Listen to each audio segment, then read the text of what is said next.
All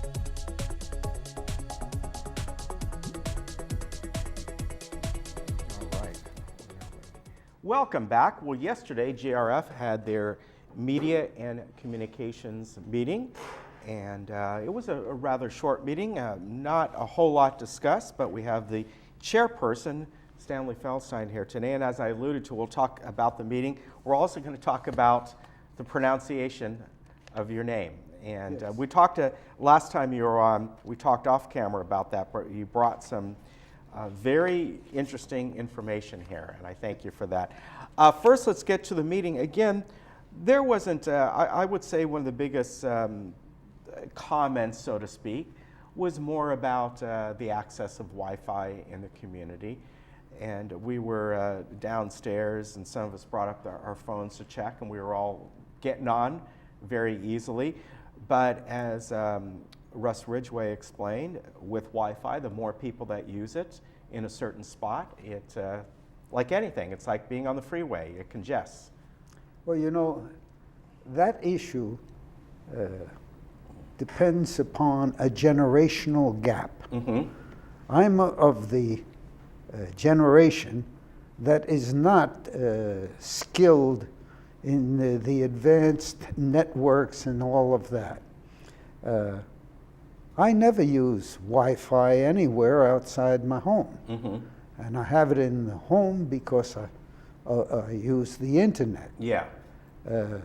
But aside from that, I don't need my data on my iPhone. Yeah. And I think when we discuss an issue like that, we forget that there are many people of my generation in this community who aren't bothered by that at all. Right. I don't mean to belittle the issue, Mm-hmm. but I think sometimes it's overemphasized. The Wi-Fi is there, It is, yes. and it is being used as the evidence at the meeting when people held up their phones and said, yes, they have it. Mm-hmm. Yeah, but you know, even at our house, with our Wi-Fi, there are times that it just may be slowing down, it may speed up. Nothing is constant between the downloads and uploads. That's just the way it is. One day you'll get on and it'll be fine. And you know, obviously at our home we have some control over it. But when you're out and about in a public area, even though this is a gated community, if you're in one of the clubhouses, it's like a public area. How many people are using it? Are they looking at videos online? What are they doing? It can change minute by minute. It can change. That's just the nature of it. With respect to the committee work, one of the problems is that this is highly technical.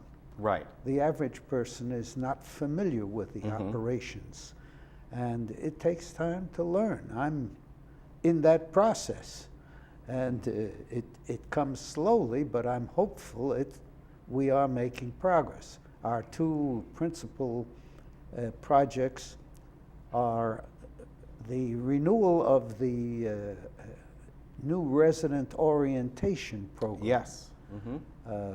We have some very old material Mm-hmm.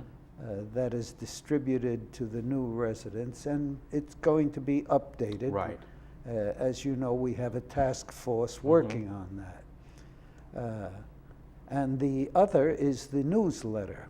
Mm-hmm.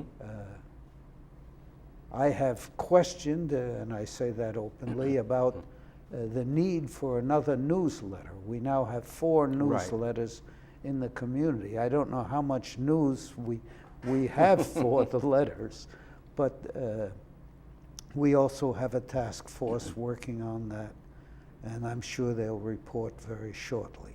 Okay. One other thing I did want to mention that was talked about yesterday, that there are a handful of channels that are going to be migrating from, as Russ put it, the 400s to the 600s. And so those channels are getting an intermittent crawl on the bottom. I think he said right now it's about every 15 minutes that says on such and such date, look for this channel on from, let's say it's 410 to 610, whatever it may be. And someone did get up and said, you know, I'm recording certain programs, and of course this records onto it. And as Russ said, well, you know, certainly we're aware of that, but we have to make sure everyone knows that by such a date, these channels are going to migrate from here to there. In addition to cost causing changes, we have had increases in the prices that are paid Sure. For the data. In addition to that, I understand that the analog takes more wavelength than does the digital, Yeah. and everyone is now moving towards digital rather Right. than analog. All the new television sets that are sold are prepared for Yeah, the digital exactly. receipt. The older ones have to use those set-top boxes. There's one thing I do want to say, and Sure. that is that the public ought to know this year that ended 2014, the broadband division came in at its expense was $2 and approximately 80 cents lower than budget. Now that did not include capital investment. I know that people say you must include capital investment to determine what the true cost to the community is per mana per month. But even if you include the investment, it would still be a matter of only $6 per mana per month, and that would still provide service at much less than is available in the outside commercial sure. units. Yeah, that's for sure. Let's talk about your name. Yes. In a sense, really what we're talking about here, this is very interesting, is the pronunciation of EI in your last name, and obviously many other last names, Seinfeld, Einstein, which is Eisenhower. And this, I found this very interesting. It's called German diphthongs. I never heard about that. And that's two vowels that are put together. That's right. It's Yeah. either EI or IE. Right. And from that article that I took off the internet, you see that the correct pronunciation depends on the order of the two letters in the diphthong. Yes. IE would be pronounced E, such as in Senator Lieberman. Right. But EI, as in my name, is pronounced I.